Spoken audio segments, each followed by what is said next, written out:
honestly, when I shot Student, I was like 18, 19 years old. I was very young when I started. And I was just so honored that Manish Malhotra was going to be a part of my first film because process like of creating looks for your character Shreya Randhawa? I did do some before I became an actor, I did do some acting workshops and stuff. I think that's the maximum amount of courses I've done. I did a cooking class once, which didn't go very well. Can you please give some tips to our students for if they ever get a chance to work in the film industry as costume directors, as stylists? What should they keep in mind, say if they're ever lucky enough to work for someone like you? Welcome to the NIF Global Style Seat. Yes. We have interior and fashion design students here with us. And let's get started. So because we are primarily a design school, a creative academy, we teach interiors and we teach fashion. That's why we want to kind of decode your films today through the lens of fashion and style and everything that goes behind the scenes of creating the looks we see on screen. So let's start with your very first film, Student of the Year 2. Yes. Manish Malhotra was your very first stylist in the world of Bollywood. Yes. He's also a mentor for our students. He's interacted with Y'all are so lucky. Yeah, and he's always happy to answer questions and he's incredible with them. Yeah. So what was the process like of creating looks for your character Shreya Randhawa? So honestly, when I shot Student, I was like 18, 19 years old. I was very young when I started. And I was just so honored that Manish Malhotra was going to be a part of my first film because he's actually been a part of a lot of actresses' first films. Like he's seen so many of the most iconic actresses' first shots ever. He's been present over there, which in itself is only such a big deal for an actor, you know. So, and Manish, of course, he's a designer, but he's so much more than that. He's a guide. He gives you so much advice. He's had so much experience being on film sets. So he's actually there for all of it. He'll, kind of tell you how to stand, how to carry yourself, which was very helpful for me at that time because I literally didn't know anything. When it came to my character Shreya, if you guys have seen the film, she was kind of like the spunkier one. She was a black sheep in her family. And we wanted to go slightly edgier with her style because with Tara's character, we wanted to have like a juxtaposition. We wanted them to look very different from each other.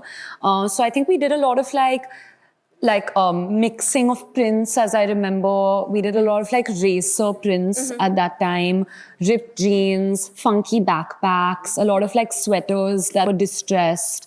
We just wanted her to kind of look like she doesn't fit into this world because that's the character.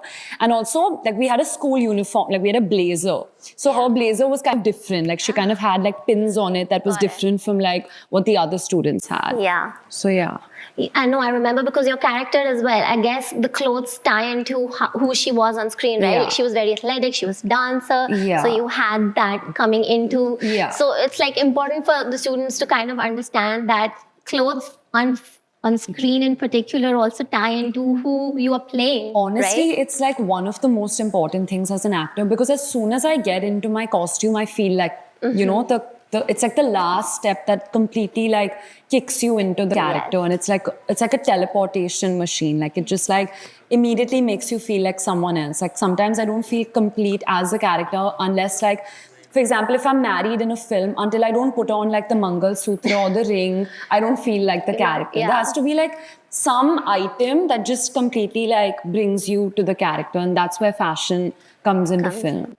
I have to ask though, when you started imagining yourself, that I will be an actor one day, maybe as a kid or as a teenager, what did you imagine you would be wearing on the screen for the very first time? A chiffon sari. That's what I think every, young Bollywood, girl who wants to be in Bollywood is because those were the films we kind of grew up watching. Yeah. So I wanted to be, my references growing up were Pooh, I used to dress up I still dress up like her only as much as I can. But Kareena was a huge reference for me.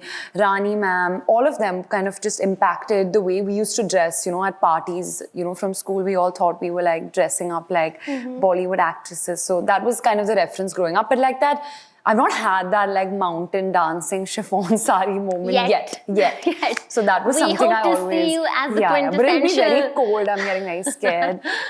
I'm sure I'll be freezing only. But yeah, I feel like when I do that, I'll be like, yeah, okay, some dream of my childhood has come true.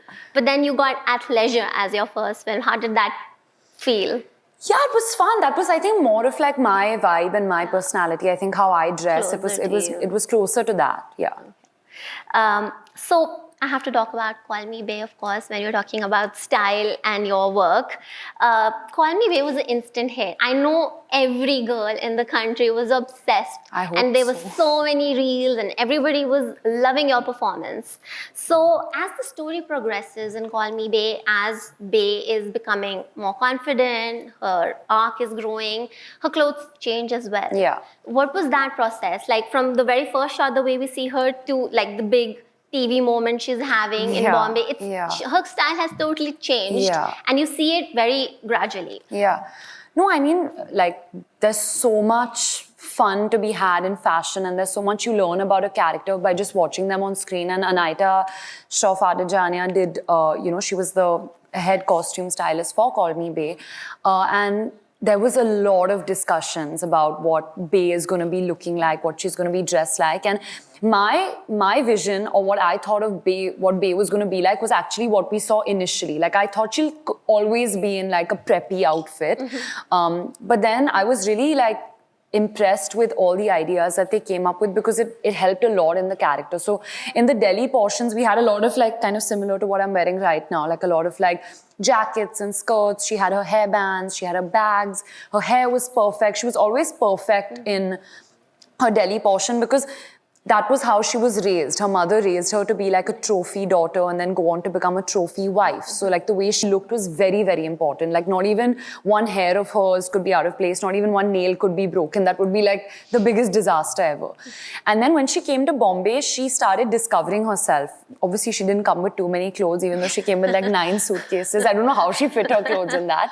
But then she kind of started like borrowing from her friends around her. So you can see like a lot of things are from the people she was living with in the hostel. She'll pick up like a jacket, but she'll style it in her own way.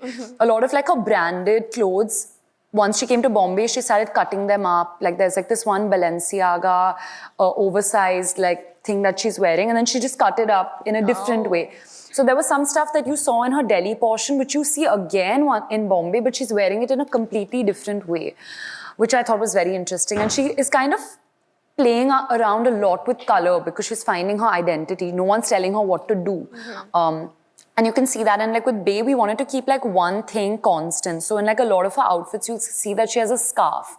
She'll have a scarf around her neck or in her hair, on her bag, as a belt. So we wanted to keep that one thing that she, does a lot. And her spirit animal was an owl. So in a lot of her things, you would see like she's wearing an owl brooch in the last scene of the film, of the show.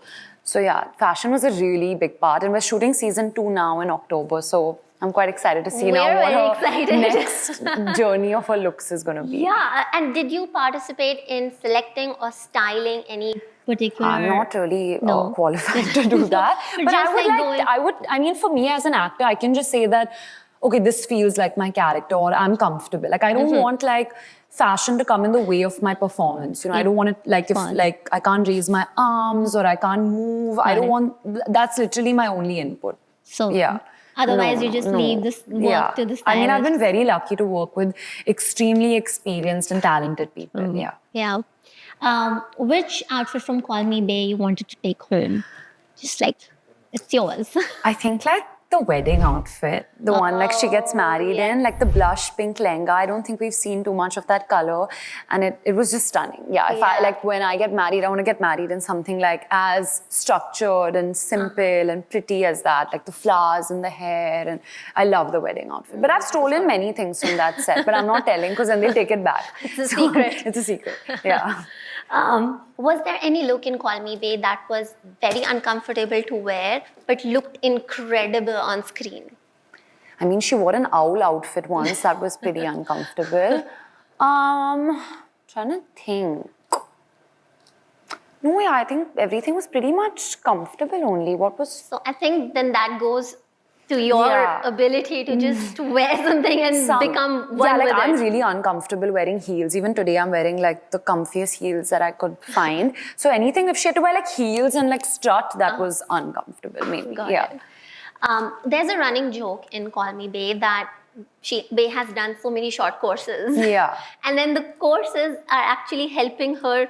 They're important plot points because they help her in so many situations and get more confident and get out of tricky situations as well. So because we are an institute, an education institute, I'm sure our students would love to know if you have done any short courses or if there are any short courses or any course that you want to do in the future. I did do some, like, before I became an actor, I did do some, like, acting workshops and stuff. I think that's the maximum amount of courses I have done. I did a cooking class once, which wow. didn't go very well. What else have I done a course in? Like nothing, honestly. So you can't cook at all after that class? No. I can like make cookies. I think I can bake cookies. I think I will have to ask the that's good people that enough. I give it to be the judge of that. But like, I mean, when I started out, as I said, I was very young, so I didn't go to college. And I do miss that experience. Like, I wish, like, when all my friends around me who've not got into the acting business, they all went to college and they all did courses. So sometimes, I mean, I would not want to change my journey for everything. But sometimes I look back and I was like, it's probably so much fun to constantly learn. Like, I'm a very studious person and I treat my work like studies, honestly. Like, I'm a student every day on set. So I look back and sometimes I'm like, oh, I wish I had the time, or I wish I could go back and do some courses. Yeah. But I think if I had to, I would do something that's different from like my career, because I'd want to learn like maybe like a new language, or maybe get back to the cooking and just master it in some way. French. Maybe French, maybe not. Season 1 was all about self-discovery, and we're all very excited for season 2. What can we expect? Can you give us any I think little like teasers? fashion is a big one in this season. Yeah. Like I think what I've not really like sat down yet and heard what the show is going to be about in the next season, but I know that they're doing a big thing with fashion. Like fashion is going to be central to the plot of the series. And yeah, now Bae is like, now she's living in Bombay. It's not kind of about settling in the city. Now she's finally settled, and we left on a cliffhanger. Yes. So I think choosing between the boys is going to be a big one. Maybe there'll be a new boy. So yeah, I think it'll be fun. And especially for the fashion, we're excited that there's going to be an increased focus on fashion, because we love decoding each episode. I know I've seen your show at least 3 times because not just that it's easy to see, but it's so beautiful. I mean, it's shot stunning. well, your clothes, all the characters are dressed according to their characters, but there's so much focus on the outfits, which is something fun for us. Yeah, I'm sure. Has playing a character on screen ever influenced your personal style? That's a good question.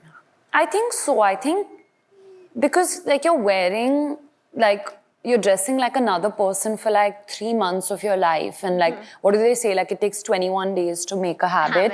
So I mean, like once you just start, like it almost starts feeling like second skin. I think Tia from Gehraiyan actually did impact my fashion a lot, because she was a little more grown up than, like I was 20 or 21 when I played her, and she was like I think 26 or 27.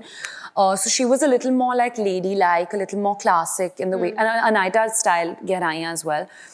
So I think after Tia, Ananya's style also became, I think, a little more like simpler, a little more like classic, ladylike, I would like to believe, ladylike, because before I was a little bit of like a let's wear every color kind of person. So that character had a bit I think of so, impact. yeah. I feel like after that there was a switch in my personal style for sure. It's interesting to know.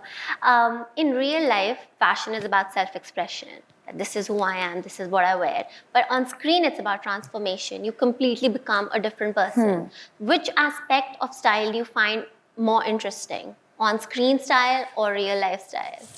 I mean, I think on screen you get to do things that like I don't think I'd have the guts to ever do in real life. Like especially with Kesari Chapter 2, like where am I going to dress like someone from the 1920s, a lawyer? They had so many restrictions about what women could wear at that time. So, I mean, it's like something you never get to do otherwise. So I'm really lucky that my job has, a facet like that. And fashion can actually be a time portal. Like, we'd get into the hair, makeup, costume, we'd put on those saris and the lawyer jacket, and I'd really feel like we were from a different time. And in real life, my fashion is constantly evolving. Like I look back to something I wore like 2 months ago and I'm like, oh, what was I wearing? Like, because now fashion has become so fast. Like the trends are changing constantly. So yeah, every day I'm like, I think this is my style. I think that is my style. Yeah, so it's always changing. Yeah. I was going to ask about Kesari too, because it was your first period film, like a huge transformation into Dil Raid, and you looked incredible in the 1920s Indian vintage aesthetic. Yeah. I know all of us were like reposting your pictures because you looked completely transformed. Is there any other era that you wish to work like for your period Oh my God, film? that's a good question. Style-wise? I don't know, like the 70s? 70s. Yeah. Flower Just saying power. that. Yeah, the 70s. Yeah, like that. It was the hippie time. Was like the 70s. Bell-bottoms. Yeah, like that dum maru dum vibes. Yeah. I get it. That's fun. Can you please give some tips to our students for if they ever get a chance to work in the film industry as costume directors, as stylists? What should they keep in mind? Say if they're ever lucky enough to work for someone like you. What do you need from a Please stylist? don't poke me with a pin. That would be the first one.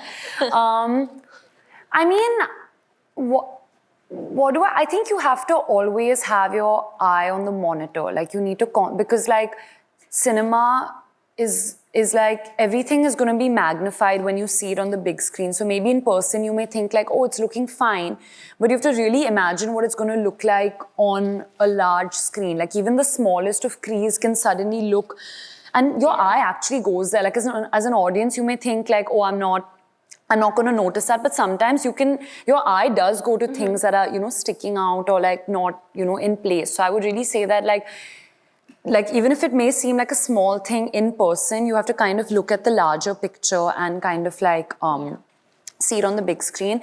And I would also say that don't let your personal style come in the way of a character, because you have to always, like, the film is above everything else. I as Ananya also can't say that I don't like this. Like I have to think like, oh, will my character wear this? So even as a stylist, like on a film set especially, it's not a showcase of what you can do. You have to always work in service of the film. So yeah, these are two things that I think those are really relevant points for them to remember. Working in any sector of fashion, like they are servicing clients and they need to keep like... No, and you can always bring like your own creativity into play. There are ways to do that, but like especially on a film set, you're always like, I think, servicing the film. Yeah. Most girls dream of buying a Chanel bag, and you have become India's first brand ambassador for Chanel, and that's like an incredible achievement. Congratulations on that. Coco Chanel, as the first woman who wore pants in the 20s, she brought out the little black dress. She rejected corsets for women. She actually created the modern woman's modern wardrobe. Yeah. How does your personal style connect to Chanel's ideology? Yeah, as you said, she was so focused on functionality and comfort and kind of breaking the shackles that people put on women in that way. And that's, I mean, I'm not breaking any shackles or anything, but I also like to dress for myself, and I like being as comfortable as possible and being as functional. Like, if I'm going to work, I'm not going to be going in some like really uncomfortable outfit. Like I'll be in like my pants and all of that stuff. So the codes of the Chanel house are very, very strong, and through the years they've kind of stayed very strong, and what the house stands for is very it's still in place after so many, after like 100 years. And Chanel actually as a brand is very tied in with films and fashion. Like Coco Chanel was very friendly with a lot of Italian filmmakers. So actually seeing how cinema and Chanel have gone hand in hand has also been interesting for me as an actor. Any favorite Chanel pieces in your wardrobe? I mean, I think like my mom, me and my sister, we've been sharing this one like classic Chanel wallet, like a black one. And my sister studies in New York and she's kind of taken it. So we've not seen it for 1 year. But I think it's special because we share that a lot. Yeah. Nice. So I want to talk a little bit about interior design, set design as well, Okay. because you moved into your own place recently, and Gauri Khan did your interiors. She's also A a mentor, mentor yes. for our interior design students. Again, they're very lucky because she has interacted with them many times. What was the process like working with an interior designer like her, and what did you want, and what did she bring to the table? What was the collaboration like? So honestly, for me, it was a sentimental decision as well to have Gauri Khan do my house because she's been like almost a second mother to me, and I've grown up around her. So I think she just knew me really well. You know, she was like, if I was doing this for Sohana, I would have done something very similar. But what I liked about Gauri ma'am was that she, even though she's known me since I was a kid, she still took me seriously. You know, she saw that this is my first house and I would want to do it the way I want to do it. So she never kind of, put too many of her opinions or too many of her decisions. She kind of left it open to me. Everything was like a question or a conversation, like, is this something you would like? Do you want to try this? Do you want to try that? So even interior design is such a personal thing. Like it may be like a project for you, but it's someone's home. It's going to be where they are spending every single day for like, how many ever years. So I think just kind of speaking, like understanding the person's personality is very important. Like spending time with them and finding out like what they like is, I guess, would be important. What was the one thing you really wanted in when you gave I your wanted brief? a lot of light. Like Okay. I like a lot of natural light. So I wanted like even the colors of my house to like be very, very like beige, creamy, light pinks. Everything I wanted it to be like very, like I want, when people walk in, I want them to feel like it's like you're inside a flower or something, like a sunshine hug. Like I want light, and I'm a very like creamy pastel kind of person. Yeah. According to you, which film or TV show of yours had the most interesting set design, set decor, interior design, something that, when you moved into the space, you felt like... I mean, Kesari 2 would obviously be an obvious choice because of the, the era that we shot. But I would say Kho Gaye Hum Kahan was because the film is about Bombay, and I don't know how many of you are from Bombay, but we've always seen Bombay shot a certain way in films.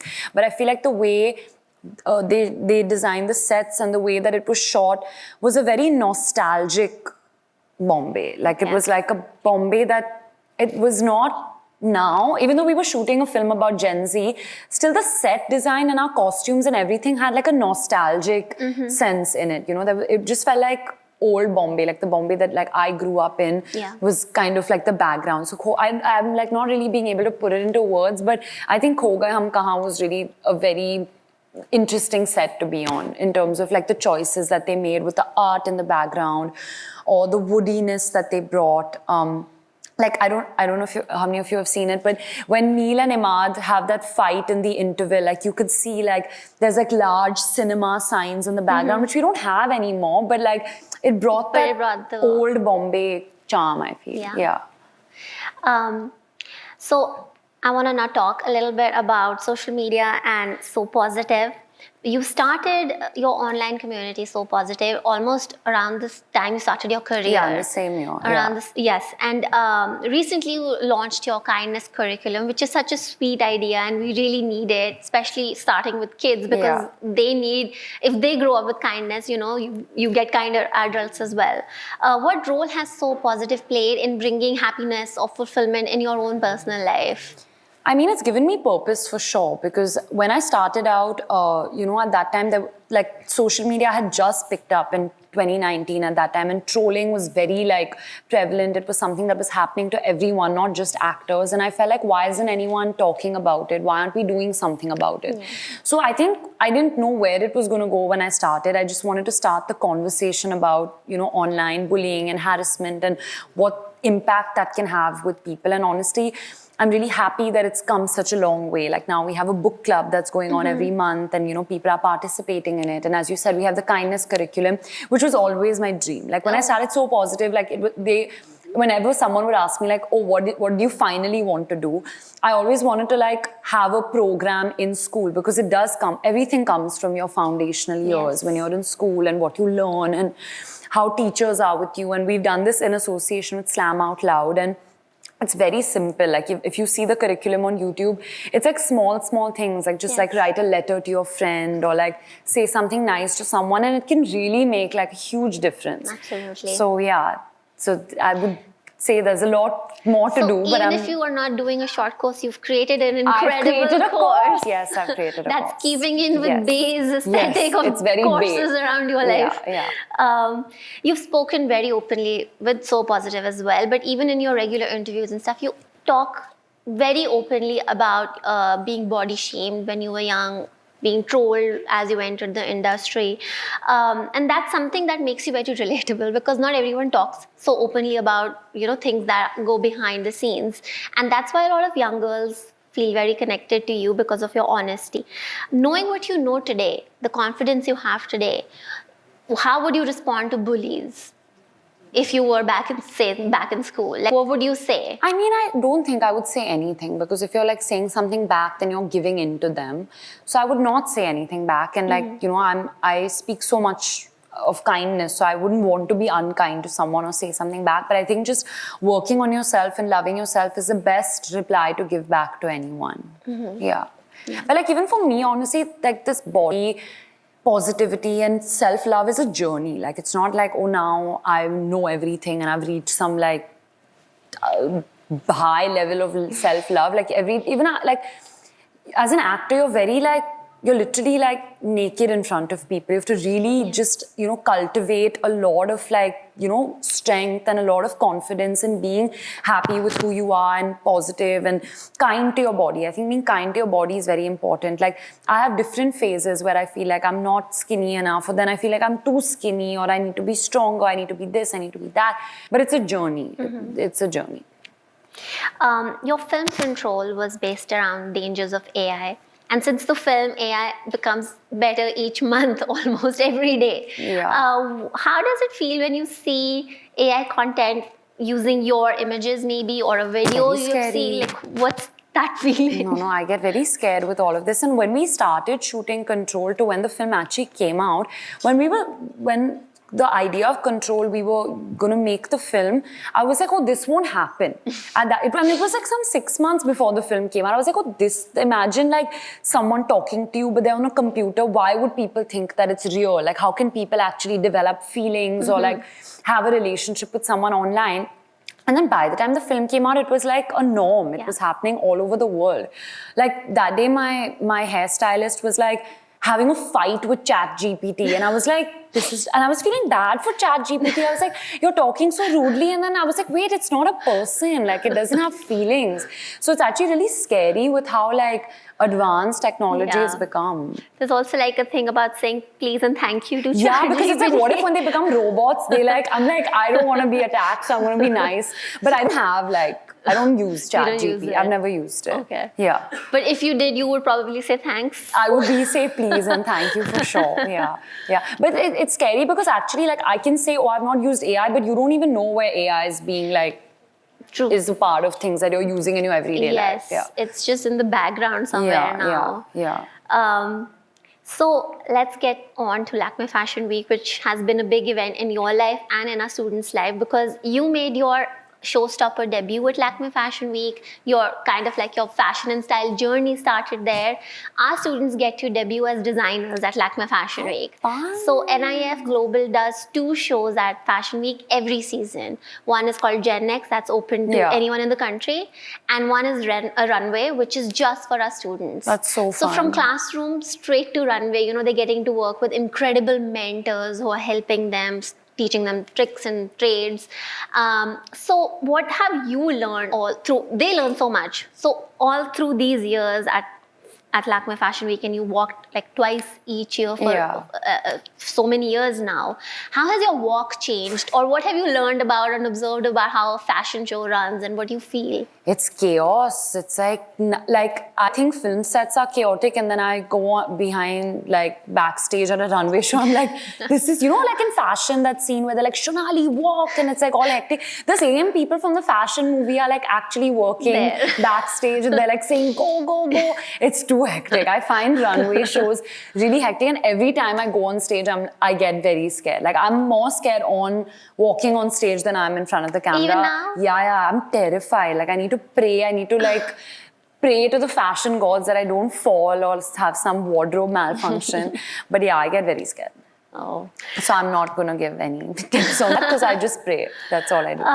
As the ambassador for Lakme, you have worked for some of the biggest names, from Rohit Bal, Manish Malhotra, Anamika Khanna. I mean, the list is endless.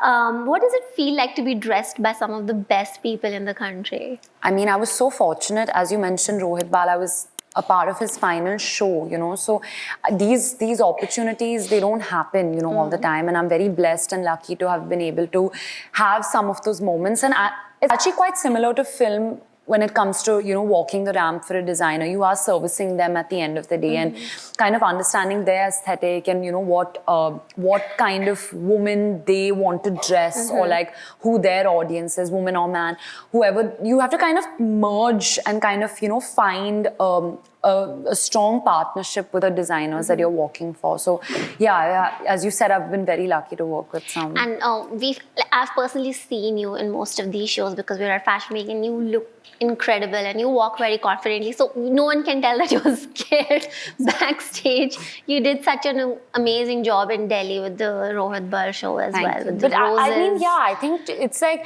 once you put on the outfit, you have to kind of start thinking like a character. At least that's what I do. And like the music helps, and like the other models are really helpful. They've always been very kind and helpful. Yeah, so there are things to help you. Yeah. Are there any of your favorite Indian designers or any upcoming designers that you're keeping an eye on, that you find their work is interesting? I mean, I always I have my forever favorites. Manish, of course. There's Arpita Mehta. I really, really love Arpita. There's Tarun Tahliani. I love TT. Yes. Rohit Bal, of course, has been iconic. Who else? I'll think. Okay. I love Dhruv Kapoor and Kanika Goyal as well. I think they do street fashion really you well. wore Kanika Goyal for our previous event. I did. That blazer was so cool. It Yeah. looked amazing on you. Okay, so we're going to do a quick rapid fire with you. I like Lovebird Studio also. Lovebird story. Studio, no? You know Lovebirds? No? I like their clothes. Even I'm going to give a shout out to my friend. Her thing is called Mirchi by Kimaya Singh. She does really cute, like fun, beaded, like mini dress. I've worn it recently on Instagram. So Mirchi by Kim. She's one of my friends and I really like her. It's a good name. Yeah, Mirchi. So she does, so like a lot of like my friends also now getting into designing and stuff. So I'll try to shout them out as much as I can. You can be amused to them as well. Yeah. So we'll do a quick rapid fire with you. Heels or sneakers? Sneakers. Paris Fashion Week or Milan? Lakme fashion. Great answer. Dressy Delhi style or minimal Mumbai style? I'm like a minimalistic girl, so I would say Bombay. Bombay. New York or Delhi as a city? How can you compare? Sorry, New York. London New or York New or York? London? New York. I'm New sorry, York. New York. Whose closet would you raid secretly at midnight? I have raided Karan Johar's closet. I think I said this last time also. A lot of things from Bea, actually, like the oversized stuff has been taken from Karan's closet. Or my sister Raisa's. Like, I think she's quite like a fashion icon in the budding to be one. Yeah. Stripes or polka dots? Polka dots? Polka dots. Yeah. Sari or lehenga? Sari. Your favorite color? Black? Barbiecore or clean girl aesthetic? Clean girl aesthetic. One outfit you can wear forever. Track pants. Night and a suit. t-shirt, You've said night suits yeah. once as well. Yeah, so that only. Lip oil or matte lipstick? Lip oil. Airport style, red carpet style? I mean, I don't want to do style at the airport. So the red carpet style. Yeah. The most stylish person in Bollywood? Athya Shetty. Ah, she's amazing, yes. Who gives the best style advice in your family? My sister, Raisa, sister. yeah, she wants to actually get into like marketing in fashion. She wants to Oh. do something in fashion. So, So, yeah, you would take that advice yeah, I then. would take it quite, yeah, seriously. One Chanel item that every girl should own, if she can. I mean, like a classic Chanel bag, like Yeah. the 25 is great. I love it. Have you ever lied about loving someone's outfit? We don't need names. Yeah, but like I'm a really bad liar. So like I think it would be really obvious. Yeah, maybe. It's like, fab. What's the one trend that everyone loved but you hated? It's weird because I used to hate animal print. Like, I mean, I just said this now if you all saw Diet Sabya's post. But I used to really not like animal print at all. I was like, I'm never going to wear animal print. And now I love animal print. So I don't think you should ever never say never in fashion, basically. Because you never know what comes You never back. know. Even if it didn't come back, like what you may start liking on your mood own. and your style evolves. Yes, true. The most bizarre thing you've ever worn for a photo shoot or a film? I mean, like, I'm not going to keep talking about the owl outfit, but it was really, like, bizarre for me. But, like, a lot of, like, editorial shoots, they make you, like, I shot for the Nod magazine yesterday, and they really put me in some looks. So, y'all will be seeing that next month. They were quite They're just, like, for the editorial For editorial, factor. they really go all out, I also think the red fish you had in Control was interesting. Oh, yeah. It Anytime did these look- animals are on my body, it's, If your personal style had a theme song, what would it be? Oh, my God. Or like a genre of, would it be? like 2000s rom-com. Fun. Would be the, Who would you twin head to toe in Chanel? Who would I twin with? Yes. In head to toe, Lily Rose Depp. Yeah, she's been an iconic ambassador. One item you borrowed but never returned. I did take a swimming costume from Call Me Babe, but let's edit that part out. I know They why would would I take know a swimming which one. costume, but it fit really well. So I took a swimming costume. I took a few other things, but mainly the swimming costume. But I'm not going to give it back. Fair. Fashion advice that you got but that turned out to be terrible. Oh God, fashion advice that turned out to be terrible. I think any fashion advice is terrible. Like I think you should just listen to yourself. Yeah. Brilliant. Yeah. Just be you. Yeah. The paparazzi call you ACP. They call you AP, Anu, Annie. Which one do you prefer? Because Insta's filled with all these names of paps yelling at you. I mean, a lot of people call me Annie. Like even on a film set, like mostly all my directors, all the ADs, everyone calls me Annie. So that's like my most preferred pet name. But like I really do enjoy the ACP. The ACP is fun. Yeah. The funniest thing that paps have said to you. They say a lot of things. Like right now they're in a phase where they're like talking in English a lot. Like yesterday they were like, they're having some, but they have their own jokes going on and like, they say really funny things. Like they've been calling me Anuri, which I really don't know what that means. I found them really funny on like the NMACC red carpet where they were like, Jhandaya and like, all of that was really funny. I think the entire country was obsessed with the videos of what the paps were calling It's too everyone. good. And I think they do it on purpose and it actually helps a lot because you can get really nervous like walking a red carpet and then they'll say something funny and it kind of just like calms you down a lot. Yeah, So if they're doing it on eases purpose, I think they're doing like a really good job. Brilliant. Your favorite song from one of your own projects? I like Vek Sonia from Call Me Bae. I like Ishq Na Chave from Kho Gaye Hum Kahan. Obviously like Gehraiyan and Bekabu is fun. What film did I do last? Kesari. There are fun ones coming out also now. Yeah. Your favorite genre to read? Romance, fantasy, sci-fi, young I'm like adult? a young adult kind of girl, like a Sally Rooney, that kind of person. Yeah. Audiobook, ebook, physical book? Physical. Your favorite book boyfriend? Oh my God. My favorite book boyfriend. I was going to say like Draco Malfoy from Harry Potter. I had like the biggest crush on him growing up because I thought I'd be in Slytherin. So yeah. Are you at all Malfoy. into the Dramini fanfic? Yes, yes, I am. And she used to like him when they were shooting, and I find that so cute. So yeah. Yeah. I think Draco is a popular book boyfriend. Yes. Choose a romantic comedy trope or cliche for your next film. Like you wish you could have it. Enemies to lovers or friends to lovers? Not friends to lovers is too messy. I would say like enemies to lovers. Enemies to lovers, Yeah. more sparks. Yeah. An airport chase or a fashion makeover montage? I've done fashion makeover in Bay, so I'd say like an airport chase. An airport yeah. chase. Fake contract relationship or a love triangle? This is not in real life, right? No, These this are- is okay, just for thank God. a future story that maybe you have. No, love triangles also. I've done too many films with love triangles, so that other So option, like the fake or the contract. contract Yeah. relation. Yeah. Someone rich falls in love with someone poor, or the most popular person in school falls in love with the least popular person. Yeah, I think this in is giving school. like Draco energy, so I'm gonna go with like the most popular The person. most popular person. Well, that's the end of my chat.